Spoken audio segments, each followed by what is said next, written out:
टिपू सुलतान हे एक शौर्य गाजवणारे एक योद्धे होऊन गेले, एक भारताचे भूमिपुत्र होऊन गेले.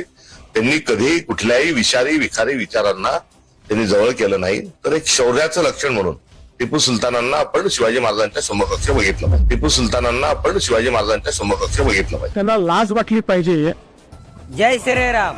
हे मग तू जाऊन उडावून, अरे लाज वाटली पाहिजे तुम्हाला. बापाची बराबरी करतोय तू, कळतंय का तुला काय बोलतोय? छत्रपती शिवाजी महाराज हे हिंदुस्थानाचे बाप आहे, आराध्य दैवत आहे. आणि तू त्यांची बराबरी कोणाची करतो? या टिपू सुलतानशी. कोण आहे रा? अरे मूर्खा, तुला एवढं पण माहित नसेल का या टिपू सुलतानांनी हिंदूंवर किती अन्याय अत्याचार केलाय, हिंदूंचे किती देवी देवतांचे मंदिर तोडले. मूर्खाच्या जातीच्या ही पण तुला अक्कल नाही, हे पण तुला माहित नाही. आणि तू म्हणे छत्रपती शिवाजी महाराजांच्या बराबरीने यांचं कौतुक केलं पाहिजे, या टोपट्याला केलं पाहिजे. अरे कोण आहे हा टिपू सुलतान? छत्रपती शिवाजी महाराज म्हणजे कोण आहे माहिती का तुला? अखंड हिंदुस्थानाचे बाप, आराध्य दैवत आहे. अरे बोलताना जरा अक्कल ठेवत जाई. आणि या सुलतानाने किती हिंदूंचा धर्म बदललाय आणि किती मंदिरं तोडली हे मी तुला दुसऱ्या व्हिडिओमध्ये सांगतो.